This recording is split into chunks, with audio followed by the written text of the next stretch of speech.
to it. Hello, everybody. It is the Tuesday night comic book preview stream here at Fantasy Books and Games. I'm Aaron. This is Sam. Hey, what's up? And I feel like I've been saying this a lot lately, but it's like a decent stack of stuff from me. There's like some new stuff coming out tomorrow. It's like every week it feels like there's just more and more books that I'm getting. It seemed like a big week. I mean, it always just seems to extend to all two walls that we have our new comics on. Lately, Yes. When it used to not do that. Yeah. It is a big week. Yeah. For sure. But yeah, there's some interesting stuff to talk about. Some old standards, like stuff that I'm pulling in my collection. Yeah. But I will go ahead and just start the way we always do, Yeah. with the facsimiles, and we are blessed today with facsimiles. There's 4 facsimiles coming out tomorrow, and 2 of them, not just 2 Marvel facsimiles, but there are 2 Spider-Man facsimiles coming out tomorrow. I don't know why that is the case, but Movie maybe. oh, you know what? I guess I'm dumb. Like, I don't know. I don't know. It's so far away, isn't it? It's well, like, that's what I was. I didn't, Yeah. It's like, yeah, I didn't. Maybe like next month. I don't know. Yeah. I've not really been paying attention, but I get why they're reprinting 129 again. This is the first appearance of the Punisher. Punisher's going to be in the new Spider-Man movie, and then they're also reprinting Amazing Spider-Man 14. Is this an indication that Green Goblin is going to be in the movie? I don't know. This is the first appearance of Green Goblin by the great Steve Ditko. So I'm always happy for some classic Spider-Man reprints. I don't think I need to flip through these. I think Spider-Man, you should know. But although it is kind of interesting how both of these have like that yellow background cover, that's just fascinating. I mean, I get kind of why they do it, like color theory, because like Spider-Man is red and blue, so yellow just is a good background that he pops on. Right. But still, it's kind of fascinating just seeing these 2 like key issues side by side, and they both have like a similar color palette. You know, almost the same makeup. Yeah, interesting. Very, very interesting. All right, but there are a few other interesting facsimiles coming out tomorrow, both of them from DC Comics. There is Green Lantern 49. This is volume 3 of Green Lantern. So this is, I forget exactly when they started renumbering it, but this would have been in the 90s. This is part of the Emerald Twilight story where Hal becomes Parallax. So this is it's interesting that they chose to print this issue though, because issue 48 is the first appearance of Kyle Rayner, and then issue 50 is the issue where Hal becomes Parallax and Kyle Rayner becomes Green Lantern, and then issue 51 is like the first issue of Kyle Rayner as Green Lantern. But they did 49, which is part 2 of a 3-part story. But it's a pretty cool cover, and I think that's why they did it. And the issue is the story in this issue is just Hal cutting loose on all the lanterns. As you can see from the cover, he's like collecting their rings, and it's just like every page is just Hal defeating a lantern.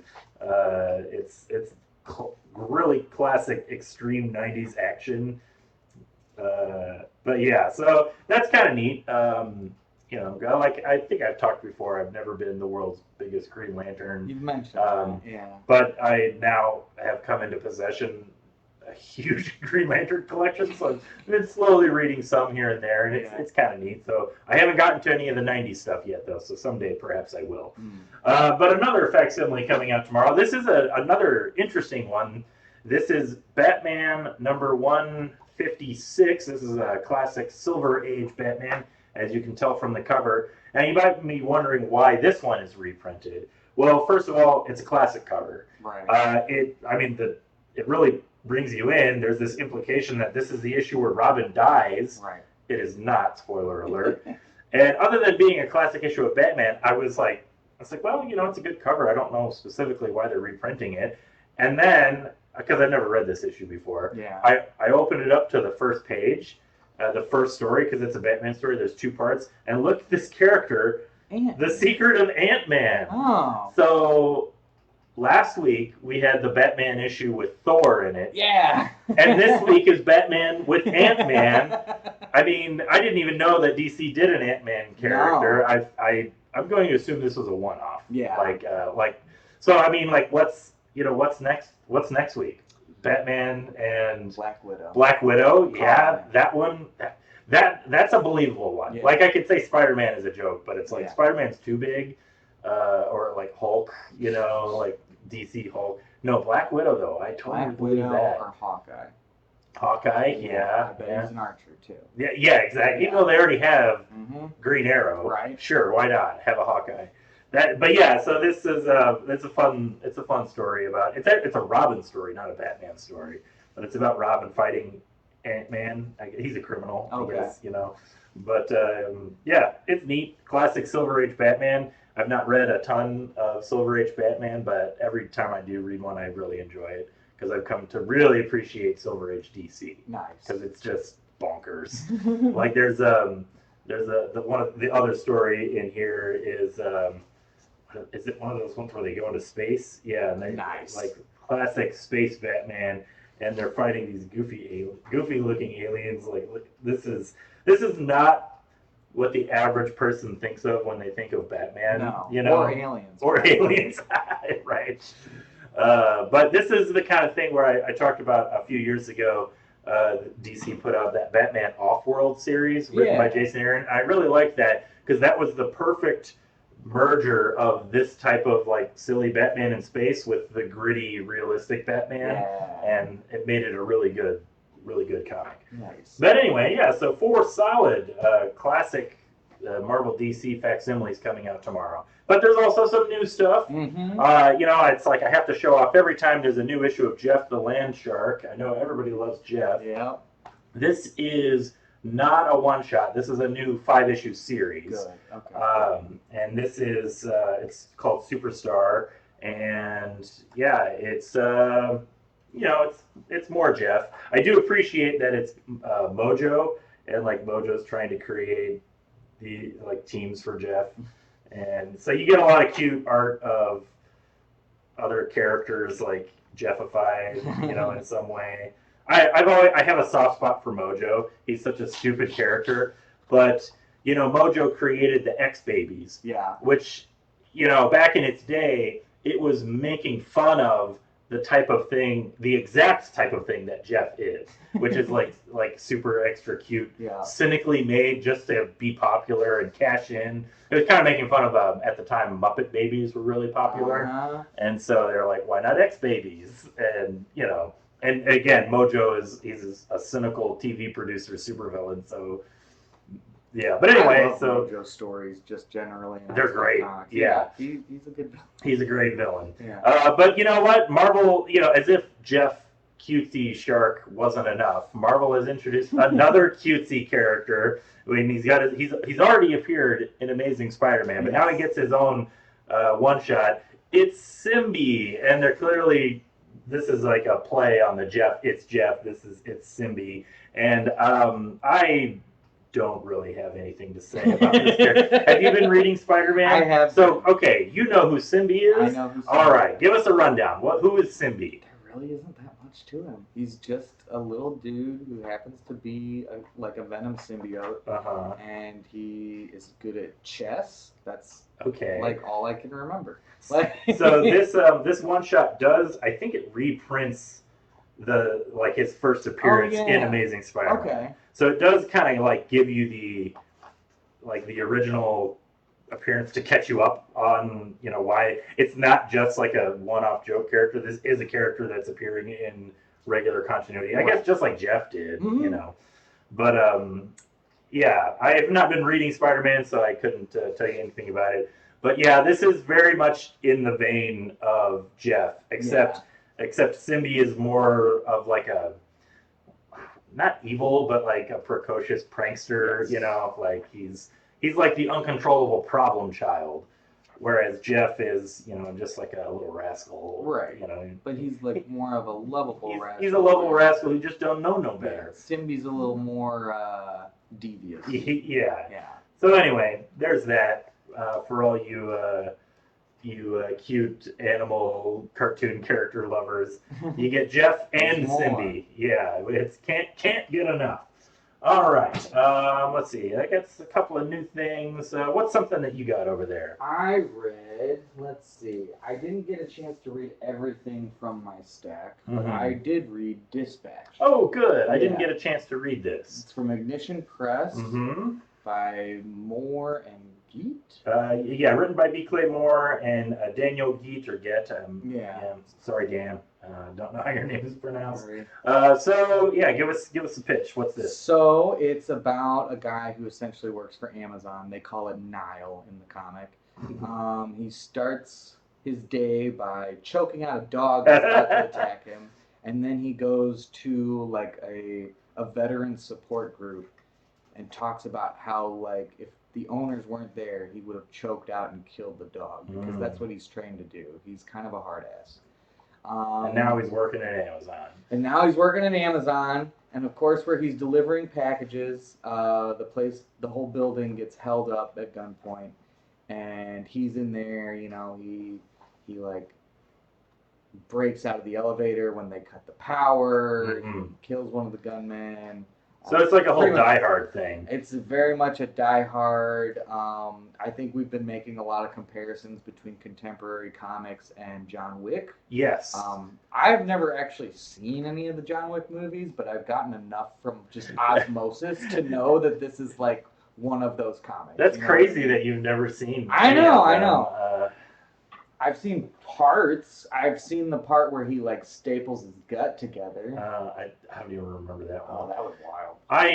I'm somebody who thinks John Wick is overrated. Yeah. But they're not bad movies. No. You know. But they've definitely created. It's a cultural moment, similar to Matrix, you know, where it's like everything was just kind of in the style of Matrix for a long time, and definitely feeling that with John Wick. Yeah. So you would say this kind of falls into that category? Without having seen John Wick, 100%. Like, I got, if I'm getting those vibes of a movie that I've never seen before from something that I'm reading right now, it's like, yeah, like the comparison is clear to me. Huh. I really liked the art. I dug the pacing a lot. I did kind of want it to be more of a character study and not just, I'm going to kick butt and beat up. Yeah, it kind of, so it reminds me a lot like the John Wick thing, and like I didn't read this, but I kind of flipped through it. It does remind me a lot of that Bad Idea comic that I've been reading, Ordained, which is John Wick, but he's a Catholic priest, and he's an ex-military, you know, same thing. Seems like pretty much the same, except he's an Amazon delivery driver, and the other one he's a Catholic priest. But in Ordained, like they get to the John Wick kung fu gunfight immediately. Yeah. It's like every issue has one. It's like paced like that. Like it's really the pacing flies at the kind of the seat of your pants. Right. You know? But like you're saying, you would have liked a little more maybe character examination. And I'm sure we're gonna get that in future issues. I will keep reading based on the first issue. Okay. Like again, I think you can pick up that I wasn't 100% sold on it, but I did like it. Okay, well, good. Yeah. I mean, you know what? I'm always down for just like a big action extravaganza, you know? All right, so there's some other new books coming out. I flipped through this one. I didn't get a chance to read it, but this one caught my attention because of the name that's on the front cover. This is Witness Point, and it is created, and I don't know if it's written by as much as just like probably story by Nathan Fillion. That's cool. Who, you know, we all know from Dr. Horrible Sing-Along? There you go. Yeah, he's the Hammer, right? Yeah. There's that. What's another thing he's in? Oh yeah, Firefly. I was trying to set up a joke that we didn't know the Firefly. Dang. He's the voice of a character in Venture Brothers. That's probably the thing I'm most familiar with. Who's he in Venture? He's the Brown Widow. When they go to New York, he plays the Spider-Man character. And he's really good. Like, he's like a really good Spider-Man. But anyway, so this is Witness Point, and it is, I guess, there's kind of a high concept here. It's basically a noir murder mystery, but it takes place in a town that is full of people in witness protection program. Oh, That's kind of the thing. And then also it's the hometown of Barnum and Bailey's circus. So there's like all this like it's like it happens at a circus. There's all these like circus characters just constantly in the scene. I didn't get to read through the whole thing, but I skimmed it and flipped through it, and I read some of the scenes. You know? So and then like every character in this town, not literally every character, but like it's a town. It's like the town where for plot purposes, it's where like everybody in witness protection program ends up. It's supposed to be a big secret, and then that's like they're trying to like look at possible leads of like, why would anybody murder this person? And it's like, oh well, everybody in here is ex-criminal, ex-mafioso, Literally anybody in this town could be murdered for any reason. Exactly, yeah. So it's a fun high concept, and but it reads pretty straightforward. Like it's a little humorous, but they're not leaning into the jokiness of that all, which I kind of appreciate because they don't like. Again, it's in my opinion, it's like what you could call like classic comic book tone, where they just like set up a silly premise, but then they just kind of embrace it, and there's not like this like meta sarcastic tone to like we know what we're doing is silly, but it'll be funny, promise us. Mm-hmm. Like they're just going with it, so I appreciated that. Okay, like they're treating the premise seriously. Yeah. But yeah, so yeah, Witness Point. This is from Dark Horse. That sounds cool. I'll have to read that tomorrow. Yeah. There's a couple. I think you have one of these over there. So there are. This is another one. Like we got 2 Spider-Man facsimiles. We get 2 new vampire comics. Ooh. We have Vampirates and Operation Iron Coffin. Let's see. Did you get to read Vampirates? I skimmed it. Okay, I also skimmed it. I did not get a chance to read it. From what I observed, there was some pretty cool world building stuff. It looked like they're also going with kind of historically accurate pirates, being what's the term that they would call themselves, like privateers. Privateers, mm-hmm. Yeah. Yep. So they're getting into some actually like historically accurate pirate stuff. Mm-hmm. This one, it looked like there's also like the world that this takes place in is kind of like a vampire world. Yeah. So like you said, there's a lot of world building going on. It's not just like, not to be like super cynical about it, but it's not just like vampires on a pirate ship in the 1600s. It's not one of those like vampires versus pirates comics. Like this is like a whole vampire world. There's a lot of lore kind of baked into the setup, the setting, but it's a good name. I would say it's the point across. I guess exactly, Vampirates. But yeah, I didn't get a chance to read the whole thing, but yeah, there's a lot going on. Yeah, I will say that. Like it's pretty dense. It looks nice. It's a good looking book. I don't have much else to say about it. Yeah, just because I didn't read it, I don't really have much either. Yeah, but yeah, there's like a variety of characters. I think I did read the blurb about it, and basically a vampire queen gets overthrown, and I actually did not mean to do that. A vampire queen gets overthrown. There's like a revolution against her, and so she is on the run, and she takes refuge on a pirate ship. Oh, but like it's in a world of like it's a vampire pirate ship. Right. It's not like she has to. I think that's the case. Like again, I didn't read the whole thing. Yeah. She doesn't have to pretend to not be a pirate. I think it's just like it's more like she has to pretend to not be a queen. In a world of pirates, or like hide her power something or something. Like that. Anyway, yeah, it looks interesting. I'll probably sit down and read it if I get the time. But I did also flip through and read the other vampire book, Operation Iron Coffin. This one I think is a little easier to sell in one sentence, and I'm kind of I'm not surprised. I get why they went with this name, but if you could, it's like a little subtle, but once you get it, you get it. Is it a World War II thing? This book is Dracula versus Nazis. Okay. That's as soon as I saw the plane in the title. Iron Coffin, Iron Cross. Yeah. Like it's just. I don't want to say just. That sounds dismissive, but that is the high pitch. It's Dracula specifically in World War II fighting Nazis. Oh. And that sounds awesome. Yeah. In fact, in a way, it's kind of like it sounds more like what I would have expected the vampires pitch to be, where I would expect just like vampires versus pirates. Right. This one is Dracula versus Nazis. There's a bigger plot going on. Obviously, there was a movie that came out a few years ago that was like zombies versus Nazis. I forget what that one. It's like a war movie, and then it turns out that everybody turns into zombies and they just eat Nazis. I've already forgotten it. But yeah, and so there's a little bit, there's something going on with the plot. It's not like a cynical thing. It's Dracula there's actually a lot of backstory to Dracula, of like how he ends up where he is. You get a little history of like Dracula. He is actually Dracula. He's not like a vampire. Right. And it's basically set up to be a redemption story. Like he's kind of seeking redemption for everything that he did as a Dracula, and so now he's fighting Nazis. As like special secret agent Dracula. That's awesome. Special agent 00 negative. Oh god, that's pretty good. Have they? Okay, has anybody done that yet? Because if not, I'm slapping a trademark on that right now. Right now. Yeah, it's mine. Secret agent vampire 00 negative. That has to have been taken. Yeah. All right. Well, if you know for sure that it's been taken, please don't tell me. Don't ruin my day.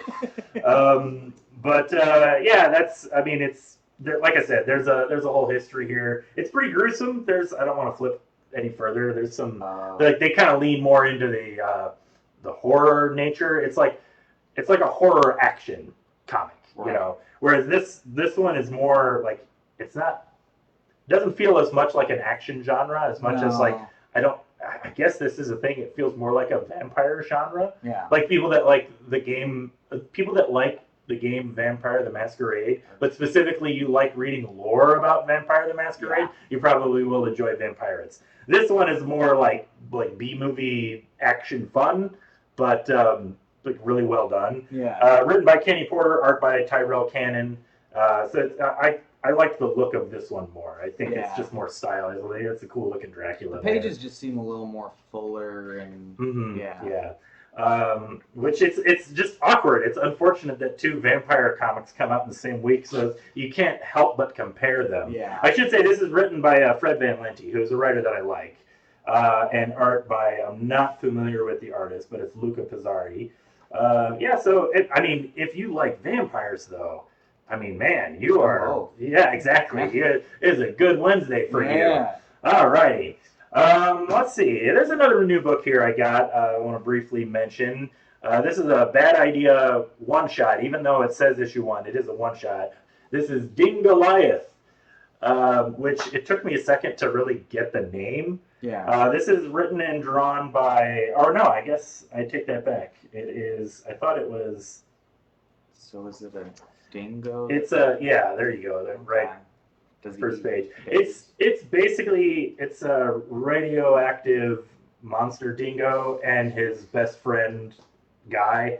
It's a largely visual story. There's not a lot of dialogue. Okay. I like the art a lot though. Mm-hmm. I like that Bad Idea is kind of doing some of this stuff. I think maybe last month or a few months ago they put out a book by Tony Millionaire, the Oddballs Odyssey. Yeah. That was really good. And this is kind of giving me that vibes, like similar to that.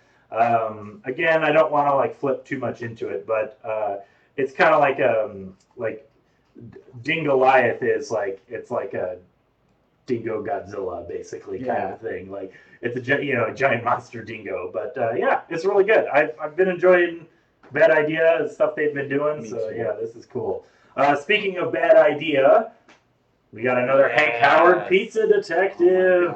I love this comic. I love it too. This is a one shot. Yeah. This one actually has a couple of short stories in it. I wouldn't be surprised if these were backup B-sides, they call them, that appeared in other issues. But hey, I'm here for it. So does this conclude because they kind of had the last story arc, which was 2 issues, kind of open-ended. Yeah, a little bit. This is not related to that. Okay. So that's why I think it was probably short stories they did before they started doing more, and they're just like, okay, it's selling well enough. Why not put out, everything? It's just so funny. It's great. It's really funny. I love me some detective stories. I love me some comedy. Yeah. And you got it all right here. It's played completely straight that he's a pizza detective. He works for Big Caligula's Pizza, and he investigates pizza crimes. Like in the first story, he's investigating. It's called The Inside Job, and it's about tip monies disappearing, and so he's got to find out who's doing it.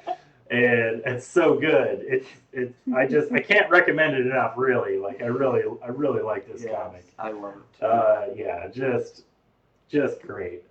So yeah, it's definitely check it out. I mean, I guess if you really hate comedy, maybe don't read it. Like if you don't like to laugh, if you don't find it funny, there's something wrong. Right, exactly. They just take it so seriously. Right. Yeah. Like there's no like joke setups in it. No. That's why it's so good. It is just really well written detective noir. Yeah. You know, but like the premise is absurd. You know, and he's got all these good lines. Like you know, it's like detective noir lines, but changed to be around related to pizza. All of it pizza. He's like, what is it? He's like, whenever you mess with pizza, you get cooked. You know, like or something like that. Oh yeah, I love this comic. Yeah, it's actually one of my favorites that's coming out right now. Let's see. I've got a stack of several things that are we're kind of down to mostly stuff that's just in my regular poll at this point, but a few things maybe worth talking about. Yeah. I think, did you have... The last one that I kind of skimmed was Innards. Oh, okay, yeah. I really liked both issues 0 and 1 of this. And I wanted to give the second one a go. It seems like they're focusing on the, as you can see from the cover here, they're focusing on the one character who kind of he's a little more privy to information about what's happening in the underground. Yeah, they set him up in issue. Was he in issue 0? I believe. Oh yeah, he was. Yeah, he was. Okay, it's been a while since I read issue 0, and I was like, wait, that was that guy, right? Yeah, because I remember that being a thing where we read issue 1. I think, did you read issue 1 before issue 0? Because I was like, oh, you need to read issue 0 because issue 0 feels like it's the real issue 1. Exactly. And it felt like a 1 and 2 kind of situation as opposed to a 0 and a 1. Yeah. But it started out really strong. I liked this. I read this issue and I liked it a lot. I have been really enjoying this Innards series. Nice. Written by Rob Guillory, art by Sam Lotfi, and I like me a good like sci-fi high concept, and this one is just miners that have to teleport deep underground and dig up this like special substance that they use as energy in the future. And it's like kind of mysterious and scary and weird, and you don't really know what it is. And there's some like weird stuff like they're always talking about, like you can hear voices down there, and it's like, but it also kind of calls into the like I think I talked about this with the other book of a not totally dissimilar premise, The Hab. Yeah. Okay. Where the Hab is more like they're in an underground bunker trying to ride out the post-apocalypse, whereas this one is miners. But both of them involve being deep underground, and then crazy stuff happens. And whatever they're obtaining is tainted. Exactly. Right? That's the big thing. Whatever they're dealing with is tainted. In the Hab, it's the water, and this it's the fuel. It's the fuel, right? Exactly. And both of them kind of have that angle where it's like, is this supernatural, or is it just is the real enemy within? Is it just man all along? Yeah. But they're really good. I like this one a lot. It's like it's not like, I hesitate to call it horror. It's more like a psychological, like it's got some horror. Well, I don't want to spoil anything. There's definitely some stuff that happens in this issue that put it further into the horror camp, but it doesn't feel like horror to me. It just, honestly, this feels more like something that could be a classic Vertigo series, which is ironic to me because like Vertigo recently came back, and I'm like, this feels like it would have been a Vertigo series like 15 years ago. Yeah. Which Rob Guillory did Chew, which was Vertigo, I believe. Right? Or no, that was Image. That was Image. Yeah, never mind. Oh, sorry, Rob. Got your career wrong. But anyway, I highly recommend Innards. I'm enjoying this one. All right. A few other things coming out tomorrow. Fury of Firestorm #4. You're just saying, like, giving that Vertigo feel. Mm-hmm. Have you been reading this? No, I'm behind on So this one, I have been enjoying this. This is written by Jeff Lemire, art by Roberto De La Torre. Okay. I love, De La Torre did a bunch of the recent Titan Conan the Barbarian comics. Okay. Really good artist. And I have been enjoying this series. As somebody who's never read a Firestorm comic, I was reading this, and we're issue 4 now, and I'm really I'm getting like, I hesitate to say this directly, like so overtly, I'm really getting like an Alan Moore Swamp Thing vibe. Like this, again, maybe sounds too dismissive, like a wannabe Swamp Thing vibe. Not that it's bad. It's just that it's like, this is kind of going out of its way, not going out of its way. This is a story where it's making you recontextualizing the motivations of the original characters. Okay. And so that's what makes me think of Vertigo and specifically Swamp Thing, because Swamp Thing is the poster child for that. Right. And again, that's not to say that this is bad. It's just that, Alan Moore has been complaining that everybody has been just ripping him off and copying his ideas for the last 40 years. And I read this and I'm like, well, I guess he's not wrong. Yeah. But also I like this. Right. It's so bad. Yeah, exactly. Like, tell me. At a certain point, it's like, who cares, I guess, But now I am curious to kind of go back and read some old Firestorm. I do like me some, like, classic DC. Like, I think, I'm going to have to look it up. I think there was an 80s Firestorm run, probably. I know the character was created in the 70s by Jerry Conway. Right.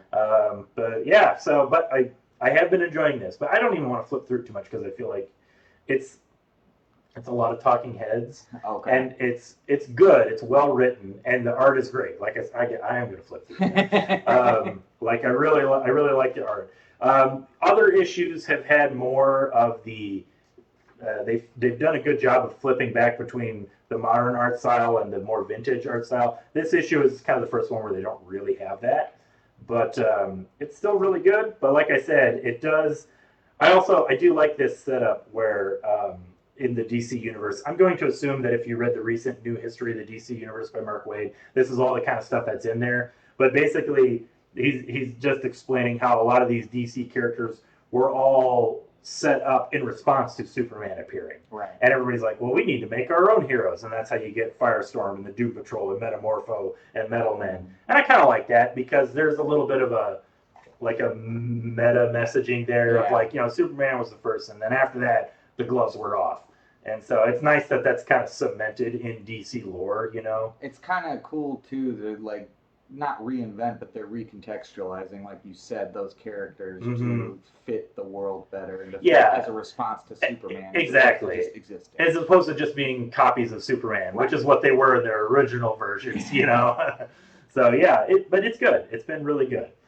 Talking about derivatives of Superman, we got, so there's a new issue of Supergirl tomorrow. I have been really enjoying this series. I haven't read this issue, but I will briefly say I'm just glad to see that Sophie Campbell is back to drawing it. Oh, let me get this on the big screen there. I like her art a lot. She's been writing it for this whole series, but there's been a few fill-in artists here and there for a few issues.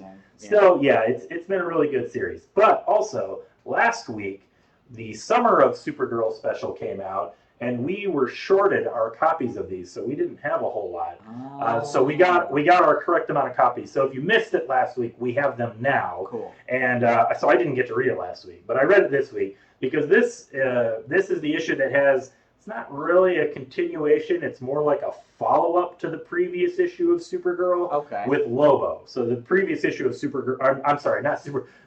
It's a follow-up to the previous issue of Lobo. Oh, okay. Because in the most recent issue of Lobo fights Supergirl. Right. And so in this one, they have like a sequel, you could say. It's not really a continuation. You don't need to read either issue to appreciate either issue. But yeah, it's funny. And I also did like that the main story is written by Sophie Campbell, so she gets to have fun with Lobo. And there's some good Lobo jokes where he gets sent to like a rehabilitation camp and community service. Has to do community service. Crush, Lobo's daughter, shows up. But I like, there's just a good visual of Lobo back from his rehabilitation. And he's like all preppied up, like wearing a sweater vest and, but he's still riding his motorcycle. That's good. It's a good visual gag. So, and it's mostly like they fight, obviously Supergirl and Lobo are in here, but it's mostly about the dogs, which the previous issue of Lobo was too. Okay. Crypto and Lobo's dog, which is, I think we talked about that issue of Lobo. I couldn't remember the dog's name, but I speculate. I think it's just Dog. It is just Dog. Just so Dog. There we go. Okay, I'm glad we got to the bottom. We did. I kind of remember talking about that. Yeah, well, it's spelled D-A-W-G. Like dog. Yeah. Okay. But anyway, so I enjoyed this. There's two backup stories. One by Gail Simone, which teams Supergirl up with Mary Marvel, who, not to be, if you want to get into some comics history, Supergirl herself is kind of a ripoff of Mary Marvel, that's the great irony, is that Captain Marvel was, derivative of Superman, so much so that they lost a court case over copyright infringement and put Fawcett Comics out of business, and then DC just bought it, or took possession of it, I guess you could say. And then after that, they were like, how Captain Marvel had the whole Marvel family? Let's do that for Superman. And they introduced Supergirl, and now there is literally a whole Superman family. Oh, I didn't know that was the origins of that. I knew that at one point Shazam or Captain Marvel was more popular than Superman. Mm-hmm. He was like ruling the stands. Mm-hmm. But I didn't know that was like the origin of Supergirl. Yeah, Supergirl didn't come around until like 61, maybe 60, wow. I think. And so that was after the Captain Marvel had been sued out of existence. That's great. Yeah, it's pretty comics history, man. Yeah, comics will break your heart, kid. It's a very rich history. It is. History. Yeah, started by gangsters and run by criminals. So a few other books in my pool. We'll briefly mention some of these, and then I think we're going to call it a night. Bleeding Hearts number, what is this, 6? Yeah. Bleeding Hearts 6. This series has been going along. Good. It's really good. Yeah. There was did you read the last issue? Yes. I'm guessing there was a dramatic plot twist in the last issue that I was not expecting, and no spoilers. There was another dramatic plot twist in this issue that I was not expecting, and I really like where this series is going. And what I like about this, I haven't looked to see if there's like an end point. Like it's not I don't know if it's a 12-issue series or what. But it feels like it could continue to be an ongoing, like a classic Vertigo. I don't know if that's the plan. Fingers crossed, I kind of hope it is, because I like me a nice long-form story where you just kind of get to know these characters. Mm-hmm. But yeah, this is really good. I don't even want to flip through it too much, because I'll get to a spoiler. But I do like the basic setup of this issue. They've gotten to the point where there's a few surviving humans, and all the zombies capture them, and then they keep them alive specifically for the express purpose of having a big celebratory hunt, right. like it's a holiday, like it's a ritual that they do. And so one of the things that's what I really like about this series is that it's kind of having fun with a lot of zombie lore, like it's unique in its own way. Like there's a lot of traditional zombie stuff, but also it's just like I like that the zombies have this weird culture, and I like that the zombies communicate with each other, but they can't communicate with the humans. Yeah. And so it flips back and forth between the perspectives where the zombies just see the humans as like these skittering little creatures, and the humans see the zombies as just these brain dead lumbering monsters. It's really well done. I like it a lot. This is a good book. Also coming out tomorrow, I will briefly mention Transformers 34. I don't have a whole lot to say about Transformers. I feel like if you're reading it, you're following it. The Energon universe has been pretty solid. Mm-hmm. I'm really only mentioning this issue because I don't remember if this character has shown up before. That's how detached I've gotten from Transformers. It's been fine, but I've not retained a lot of information. And I'm looking at it and I'm like, that looks like a Mega Man character. That's exactly what I was thinking. Yeah, if I ever saw a Mega Man character in a Transformers book, that's it. Yeah. And I don't know if he's from the old Transformers. I don't know if he was in previous issues. of Daniel Warren Johnson or Robert Kirkman's Transformers. I have no idea. But yeah, like this is straight up like a Dr. Wily. It's like the hair and yeah, like the metal head, the chrome domes, and it's blue. You know, it's the same Mega Man. It's blue. the same. It's the exact same Mega Man blue. Yeah. So anyway, I just thought that was funny. All right, 2 more books briefly mentioned. Well, I guess while we're talking about the Energon universe, Mask #2 comes out. This was going to be kind of the make or break issue for me, and I hate to say that so early with issue 2, but issue 1 was solid, introduced the concept of Mask and its place in the Energon universe, and issue 2 is like kind of the first real Mask story, like where you're going to get a flavor of like what is this series going to be, what is the ongoing story, and I liked it. Okay. It's solid, yes. Yeah. I really like, so the biggest thing for me was whether or not they were going to create an identity for themselves for this comic book. Like, what's the purpose of this comic? Like, I know the purpose of it is that it's a toy line, just like Transformers and G.I. Joe, and it's like, the toy line justifies itself that they just need to sell toys to kids, and that's why it exists. But we're no longer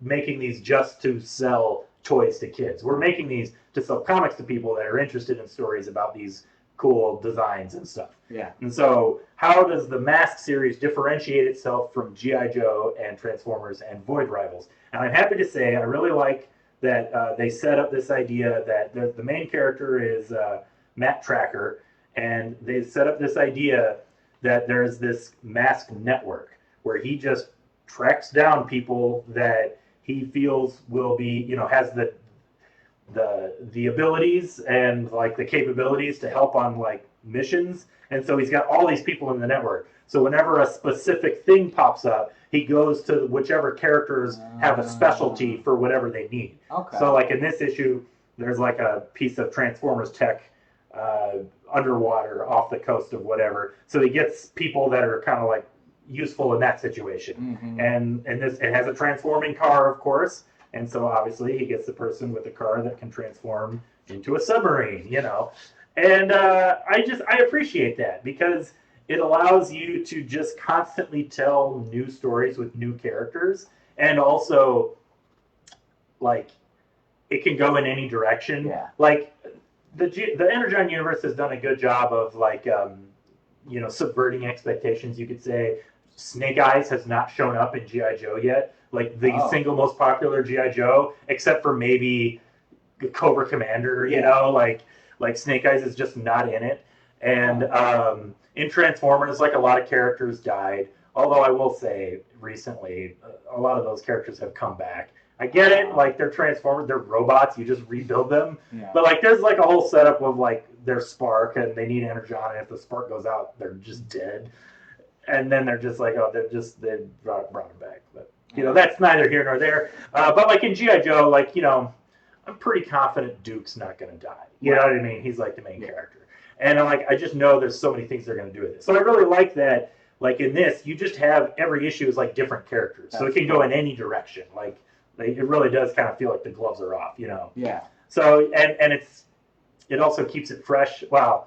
We'll see. This is only issue 2. If they can keep up that momentum of like new characters in every issue, but that makes me a little excited. Like I like that idea of like just like every issue you get like a new team, and you'll never know who you run into next. Exactly. And you don't know if somebody comes back or not. Yeah, exactly. Yeah. And we'll kind of see how these like this potentially large group of people who don't know each other, how they like form into this network and stuff. Yeah.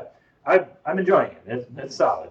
And like I said, it did a good job of justifying itself. It's not just another elite team that's fighting a supervillain who's trying to take over the world. Yeah. You know what I mean? Like there is a supervillain, and they are fighting him, and he is trying to take over the world. But, that stuff is all in there. Knock it all back. Yeah. That stuff is all in there, but I like that it's not just the same 5 people fighting the same 5 people every issue. That's all I was getting at. like every episode of G.I. Joe, it's like the same characters, and they fight Cobra Commander, and then they never arrest him or kill him. It's like every week. They let him go. They just like he manages to escape. That kind of, I like that the Mask book kind of gives a little twist on that. Yeah. All right, final book to talk about, The Twilight Zone, number 9. Again, I think issue 8 was like 2 weeks ago. Wow. But I think it was a little behind schedule, and so one of those issues probably shipped late, and then this one is probably what the original schedule was. Mm-hmm. But I've been really enjoying this Twilight Zone series. Good. I like that every issue is a different creator, just kind of telling their own Twilight Zone story. I wanted to make special mention that this one is written and drawn by Juni Ba, who he does he did a series at Image called Monkey Meat. If you read that one, it was really weird. And I have to admit, I wasn't totally into it. I like Juni Ba's art a lot, but I just wasn't totally into the comic. But he also wrote and drew, I think 2 years ago, the Boy Wonder series at DC, which I loved. And that was the one that was about, each issue was about a different Robin, and it was about their relation to Damian. And if you didn't read it, I highly recommend it. So it's like each issue is how they, what they represent in the Bat family and what they can, what makes them unique, and then also what they can offer Damian. And kind of Damian figuring out his place in the Bat family as beyond just being Bruce Wayne's actual son. Right. It's really, really good. And so this Twilight Zone issue is great.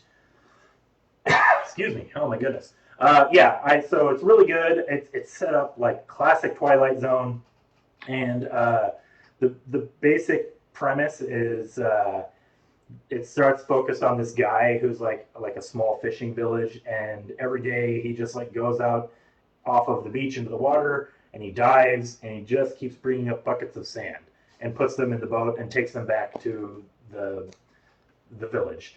And then as the story goes along, you get that there's something kind of weird going on to it. It's it's all told in the third person, which I really appreciate, because you hear Rod Serling's voice just explaining this.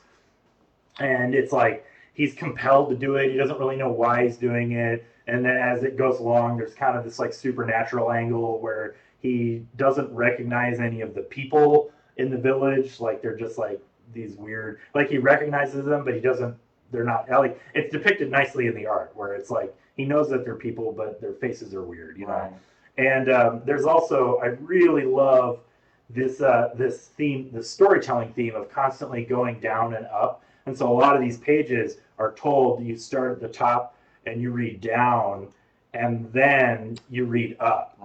Like a diver, right. That's cool. And it's done really well where as somebody who has lettered comic books before, I really appreciate the way he does these pages where the letters follow the art and they lead the eye exactly where it needs to go. That's cool. So even though it's not like the standard comic book where the average comic book you read, left to right, and then down, even if you don't know that there's this diving aesthetic, you're there's this white space here, your brain just kind of automatically follows the art. It's really, really well done. That's cool. And you see it let me get the bit. You see it on most of the pages have this aesthetic. Yeah. And text kind of bridges the gap. Yes, exactly. Yeah. And you get some repeating images too. That kind of, I guess I don't want to go too far into it and spoil it, but it's really, really good issue.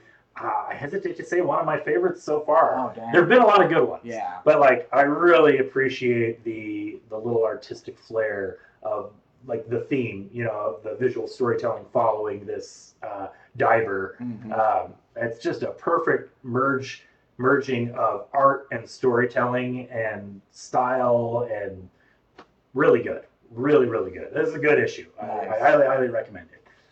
All right. That was it, right? You didn't have anything else? Okay. Well, thanks everybody. We're going to call it there. There's several other books. There was something I almost grabbed I didn't get to show off because I didn't get to flip through it yet. There's a Batman collected edition coming out tomorrow called Batman Monster Men by Matt Wagner. I don't know if you're familiar with Matt Wagner. He did The Mage, which was an indie comic many years back. Yeah. And I always kind of wanted to read this Monster Men comic, and now's my opportunity. Now so yeah, but unless you come in and buy it before I can read it. But anyway, so yeah, we're gonna give our call sign here. Like our friend Dan says, there's comics out there for everybody. It's not just superheroes. Sometimes it's Twilight Zone or 80s toys or vampires. Sometimes there's multiple vampire comics in 1 week. So come on down to Fantasy Books and Games, buy some comic books, talk to me and Sam. Yep. We love talking comics, and we will see y'all next time. Bye. Bye.